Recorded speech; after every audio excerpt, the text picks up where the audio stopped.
Bismillahirrahmanirrahim. Assalamualaikum warahmatullahi wabarakatuh.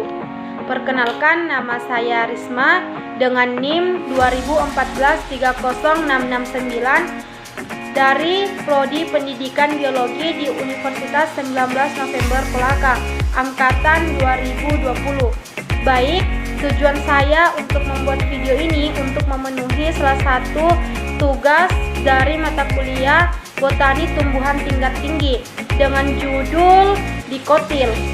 Baik, dalam materi ini memiliki beberapa subpokok. Subpokok pertamanya itu pengertian tumbuhan dikotil, dan yang kedua itu ciri-ciri pertumbuhan dikotil, dan ketiga itu struktur tumbuhan dikotil, dan yang terakhir itu reproduksi tumbuhan dikotil. Baik, kita masuk pada pengertian tumbuhan dikotil. Tumbuhan dikotil adalah tumbuhan berbunga yang mempunyai biji berkeping dua. Pada tumbuhan dikotil, bijinya dilindungi oleh daun buah atau disebut karpel. Tumbuhan yang tergolong tumbuhan dikotil memiliki sepasang daun lembaga atau kotiledon. Daun lembaga ini sudah terbentuk sejak tahap biji, oleh karenanya sebagian besar anggotanya memiliki biji-bijian yang mudah terbelah menjadi dua bagian. Hal inilah yang jadi perbedaan antara tumbuhan dikotil dengan monokotil. Dan selanjutnya itu ciri-ciri pertumbuhan dikotil. Ciri-ciri tumbuhan dikotil ini yang pertama itu akar tunggang dan berkabium, dan yang kedua itu bijinya mudah dibelah menjadi dua bagian, dan ciri yang ketiga itu bentuk daunnya tunggal dan menjemuk, dan keempat tulang daun ada yang menyerip dan ada yang menjaring, dan ciri yang terakhir itu batang tumbuhan bercabang serta berkambium sehingga bisa tumbuh dengan cepat. Dan kemudian kita masuk pada struktur tumbuhan dikotil. Struktur tumbuhan dikotil itu terdapat tiga struktur. Yang pertama itu struktur pada daun, dan yang kedua itu struktur pada batang, dan yang ketiga itu struktur pada akar. Baik, kita akan masuk pada struktur pada daun dikotil, yaitu bagian tumbuhan yang umumnya memiliki bentuk lembaran pipi dan berwarna hijau. Fungsi daun ialah sebagai tempat pembuat makanan bagi seluruh tumbuh-tumbuhan melalui proses fotosintesis. Untuk tumbuhan dikotil, tulang daun berbentuk menjaring atau menyirip dan mempunyai jaringan tiang. Stomata yang ada pada daun sebagai organ penting bagi respirasi daun. Berbentuk seperti lubang kecil lonjong yang dikelilingi dua sel epidermis, khususnya yang disebut dengan sel penutup, dan hanya ada pada daun yang berwarna hijau. Stomata daun ada di permukaannya dan sangat mungkin tumbuhan melakukan pertukaran gas. Struktur daun terdiri dari epidermis, jaringan dasar, dan bekas pengangkut.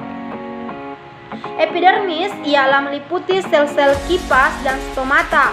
Epidermis daun sendiri dapat berubah menjadi trikoma yang berfungsi untuk melindungi dan memantulkan radiasi cahaya matahari. Dan yang kedua itu jaringan dasar. Jaringan dasar ini berada di antara kedua epidermis, yakni epidermis atas dan bawah.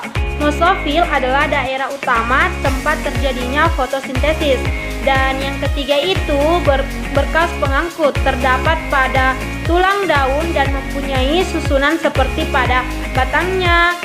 Berkas pengangkut ini adalah gabungan dari xilem dan folium. Dan selanjutnya itu struktur pada batang dikotil. Batang ini ialah bagian dari tumbuhan yang ada di permukaan tanah yang fungsinya sebagai tempat tumbuhnya daun dan sarana lintasan air, mineral, serta makanan. Di bagian ujung batang dan daunnya disebut juga kuncup terminal, sedangkan kuncup ketiak disebut dengan kuncup aksilar. Tumbuhan yang berkayu biasanya berbatang keras, tebal, dan panjang. Permukaan batang yang tua akan terasa kasar dan terdapat lentisel di bagian-bagian tertentu.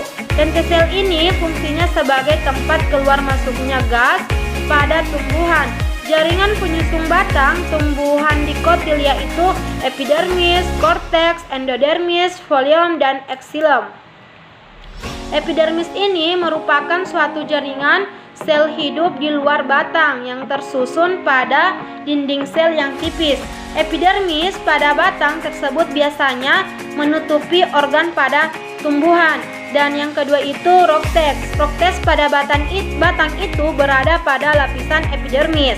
Dan endodermis ini pada batang berada di bawah permukaan lapisan epidermis. Dan folium ini bertugas untuk menyusun sel yang melingkupi berbagai sel-sel serat folium serta juga komponen pembuluh, yakni sebagai penyalur makanan pada tumbuhan. Dan yang terakhir itu xilem. Xilem ini memiliki fungsi sebagai penyalur air dan juga mineral dari akar ke daun dan terletak pada bagian dalam berkas pembuluh atau juga di bagian dalam sembium.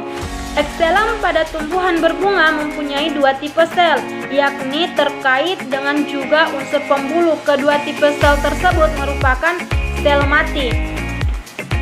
Dan struktur terakhir itu struktur akar pada dikotil. Akar ini merupakan organ tumbuhan yang letaknya berada di dalam tanah dan memiliki fungsi menyerap air dan juga mineral dari tanah dan melekatkan ialah sebagai fondasi agar tumbuhan tumbuh tegak dan juga kokoh sehingga dapat tumbuh dengan maksimal. Akar tersebut berasal dari calon akar yang terdapat pada embrio. Struktur luar akar tersebut terdiri dari batang akar, cabang akar, bulu akar, serta tudung akar. Bagian paling ujung dari akar merupakan suatu titik tumbuh yang dilindungi oleh adanya tudung akar atau kaliptra yang dibentuk oleh kaliptrogen secara anatomi. Akar tersebut tersusun oleh 4 lapisan jaringan. Di antaranya itu epidermis, korteks, endodermis, dan silinder pusat.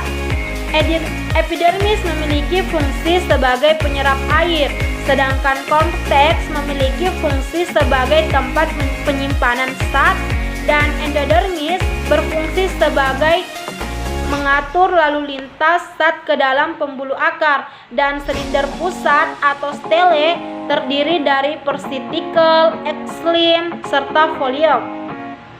Dan materi yang terakhir itu reproduksi tumbuhan dikotil. Reproduksi tumbuhan dikotil itu terbagi menjadi dua, yaitu vegetatif dan generatif. Vegetatif itu terdiri atas dua, yaitu alami dan buatan.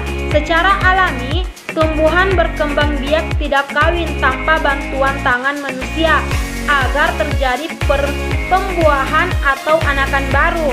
Reproduksi secara vegetatif buatan dapat dilakukan dengan merunduk, menyambung, serta mencangkok. Mencangkok yang dilakukan pada tanaman dikotil dengan metode membuang sebagian kulit dan kambium secara melingkar pada cabang. Selanjutnya, daerah lukanya dibalut menggunakan tanah atau media lain dan diikat kencang serta dibiarkan sampai tumbuh akar. Dan reproduksi yang kedua itu generatif. Generatif itu alat perkembangbiakan Agiospermae, ialah bunga. Bunga terdiri dari periasan bunga dan alat kelamin bunga. Periasan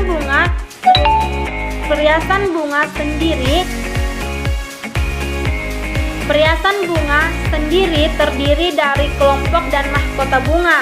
Alat kelamin bunga sebagai alat perkembangbiakan. Di bagian dalam dari lingkaran periasan bunga ialah alat kelamin bunga. Sedangkan alat kelamin bunga terdiri dari benang sari yang alat pembiakan jantan dan putik menjadi alat pembiakan betina. Benang sari terletak pada lingkaran sebelah luar dari putik. Itulah tadi hasil presentasi materi dikotil. Lebih dan kurangnya mohon dimaafkan. Wabillahi taufiq wa hidayah. Assalamualaikum warahmatullahi wabarakatuh.